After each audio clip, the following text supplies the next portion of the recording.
আসসালামু আলাইকুম সম্মানিত ভিউয়ার্স। আজকের পর্বে আপনাদের জন্য কোনো রেসিপি নিয়ে হাজির হইনি। তো সারা বছর কিভাবে ন্যাচারাল ফুডস কালার তৈরি করে রাখবেন। আমরা বাজার থেকে বিভিন্ন ধরনের ফুডস কালার কিনে থাকি, আর আমার মতো এইভাবে ঘরোয়া পদ্ধতিতে শাকসবজি ফলমূল দিয়ে তৈরি করলে এই ফুডস কালারটা বছর জুড়ে সংরক্ষণ করতে পারেন। চলুন দেখে নেই কীভাবে এত সুন্দর পারফেক্টলি সবজি থেকে আমি ফুডস কালার তৈরি করলাম। আমরা ফুডস কালার নানা ধরনের রেসিপিতে ব্যবহার করে থাকি। এখানে আমি কিছু গাজর কেটে টুকরো টুকরো করে ব্লেন্ডার জগে দিয়ে দিচ্ছি। অল্প পরিমাণ পানি দিব, পানির পরিমাণটা খুবই কম দেব, তা না হলে তো ব্লেন্ড হবে না। এবার ব্লেন্ডার করে নিচ্ছি। ব্লেন্ড করা হয়ে গেছে। এই পর্যায়ে গাজর থেকে রসটা বের করে নিতে হবে। আমি পুরো ব্লেন্ড করা গাজরটাকে একটা ছাঁকনিতে ঢেলে নিলাম। এ পর্যায়ে একটা চামিচের সাহায্যে এরকমভাবে চেপে চেপে পুরো গাজরের ব্লেন্ড করা থেকে আমি রসটা বের করে নিচ্ছি। দেখতেই পাচ্ছেন চমৎকার একটা রস বেরিয়ে আসছে। আর আমি এই সাবাটা ফেলে দিব না, এটা দিয়ে হালুয়া তৈরি করব। একেবারে চিপে পুরো রসটা বের করে নিলাম। দেখতেই পাচ্ছেন সাবাটা জড়জড়ে হয়ে গেছে। আর এদিকে আমি কিছু পালং শাক ধুয়ে পরিষ্কার করে নিয়েছি। এটা দিয়ে মূলত সবুজ কালার হবে। আর নিয়েছি একটা বিটরুট, এটাকে কেটে আমি ব্লেন্ড করে নিলাম। এটাকে এখন চাকনি দিয়ে চেকে নিচ্ছি। এভাবে চেকে নিতে হবে। এবার চামিচের সাহায্যে একটু করে চাপ দিলেই সুন্দর পুরো রসটা বেরিয়ে আসবে। দেখতেই পাচ্ছেন কতটা চমৎকার একটা কালার এসেছে, দারুণ। বিটরুটের কালারটা অসাধারণ। আর আমি পালং শাকগুলোকেও এবার ব্লেন্ড করে নিচ্ছি। ব্লেন্ড করে নিয়ে সেমভাবে চাকনিতে নিয়ে আমি এভাবে চামিচের সাহায্যে চেপে চেপে কালারটাকে বের করে নিচ্ছি। এভাবে পুরো রসটা বের করে নিতে হবে। আপনারা চাইলে পাতলা কাপড় দিয়ে ওই কাজটা করতে পারেন। এবার অন্য বাটিতে আমি সবগুলা কালারকে ট্রান্সফার করে নিচ্ছি। মাশাআল্লাহ, খুবই সুন্দর সুন্দর কালার আমরা পেয়ে গেলাম, ন্যাচারাল। এতে কোনো ভেজাল নেই, সম্পূর্ণ পিওর খাঁটি রং। এটা আমরা যে কোনো কোর্সের মধ্যে যে কোনো রেসিপিতে ব্যবহার করতে পারি।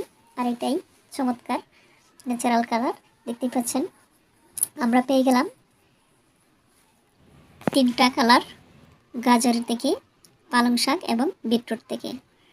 এই অবস্থাতেও আমরা ব্যবহার করতে পারি, তবে এটা তাৎক্ষণিক ব্যবহারের জন্য সংরক্ষণ করা যাবে না। সংরক্ষণের জন্য এখানে আমি প্রথমেই পালং শাকের কালারটাকে দিয়ে দিলাম একটা রাইস কুকারে। অনবরত আমি নাড়তে থাকবো। একেবারে যতটা রং আমি নিয়েছি তার অর্ধেক করে নেব। জাল করতে করতে যখন অর্ধেক হয়ে আসছে ঠিক তখনই আমি 1 টেবিল চামচ চিনি দিয়ে দিচ্ছি। চিনিটা দিয়ে আমি অনবরত নাড়তেছি আর চিনিটা গলে যাচ্ছে। দেখতে পাচ্ছেন কালারের রংটা একটু চেঞ্জিং হয়ে গেছে জাল করার কারণে। আর কতটা ঘনত্ব এসেছে দেখতে পাচ্ছেন, একটু ঘন হয়ে আসছে যেহেতু রংটা কমে গেছে।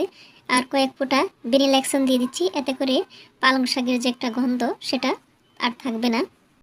ভ্যানিলা এসেন্সটাও খুব ভালোভাবে মিশিয়ে নিলাম পুরো রঙের সাথে। এ পর্যায়ে আমি কয়েক ফোঁটা লেবুর রস দিয়ে দিচ্ছি, এতে করে কালারটা জমে যাবে না, একসাথে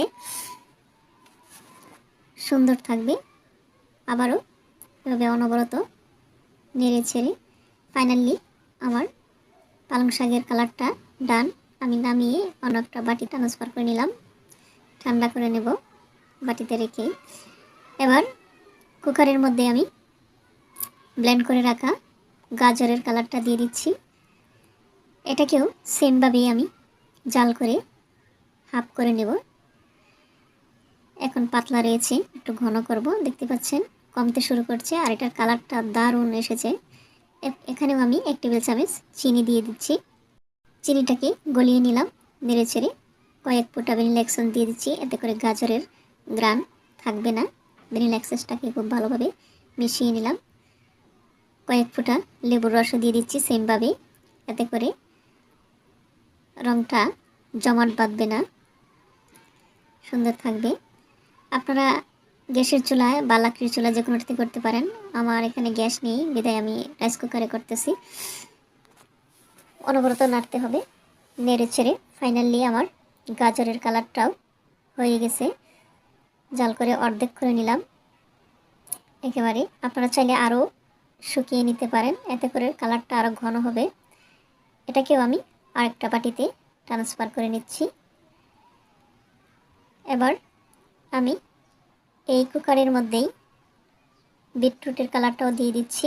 কুকারটা আমি পুনরায় ধুইলাম না, আপনারা ছেলে ধুয়ে পরিষ্কার করে নেবেন। তো বিটরুটের কালারটা কেন জানি জাল করার সাথে সাথে অন্যরকম হয়ে গেছে, একেবারে কালারটা বাজে হয়ে গেছে, জানি না কী জন্য হয়েছে। সেমভাবে আমি এখানে 1 টেবিল চামচ চিনি দিয়ে দিলাম, আর একটু লেবুর রস দিয়ে দিচ্ছি, জমাট যেন না বাদে কয়েক ফোঁটা ভ্যানিলা এসেন্স দিয়ে দিলাম। আর বিটরুটের কালারটা দেখে আমার মনটাই নষ্ট হয়ে গেছে। তো চুলায় জাল করলে এরকম একটা কালার আসতো না, বা গ্যাসের চুলায়, লাকড়ির চুলায় যে কোনোটাতেই বলেন। বিটরুটের রঙটাকেও আমি জাল করে অর্ধেক শুকিয়ে নিয়েছি প্রায়। আমি একটু দেখাচ্ছি কতটা ঘন হয়ে আসছে। তো এইটাও একটা কালার হয়েছে, বিটরুটের যে অরিজিনাল কালারটা এটা নষ্ট হয়ে গেছে। এটাকেও আমি আরেকটা বাটিতে ট্রান্সফার করে নিলাম। ফাইনালি আমার 3টা কালারেই তৈরি করা হয়ে গেছে। মাশাআল্লাহ, খুবই সুন্দর দুর্দান্ত কালার আমরা প্রাকৃতিক উপায়ে পেয়ে গেলাম, কোনো কেমিক্যাল বা ভেজাল মুক্ত। এভাবেই আমরাও বাসায় রং তৈরি করে নিতে পারি, যেহেতু আমরা বিভিন্ন ধরনের খাদ্যের মধ্যে কালার ব্যবহার করে থাকি, আর এটা হচ্ছে সম্পূর্ণ ন্যাচারাল। এভাবে আমরা বছর জুড়ে ফ্রিজে সংরক্ষণ করে রাখতে পারবো, আর এভাবে নর্মালি আমরা মাসের মতো রাখতে পারবো।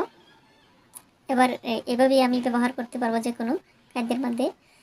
এই পর্যায়ে আমি বিটরুটের কালারটাকে একটা কাচের জারে সংরক্ষণ করে নিচ্ছি, আর বাকি 2টা কালার আমি ঔষধের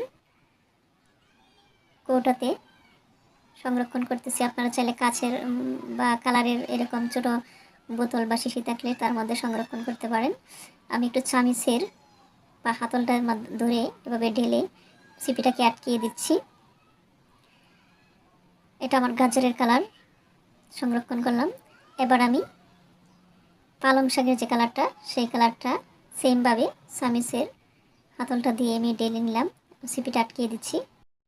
আজকের এই ফুডস কালারটা কেমন হয়েছে একটু কমেন্ট বক্সে এসে জানাবেন। আল্লাহ হাফেজ।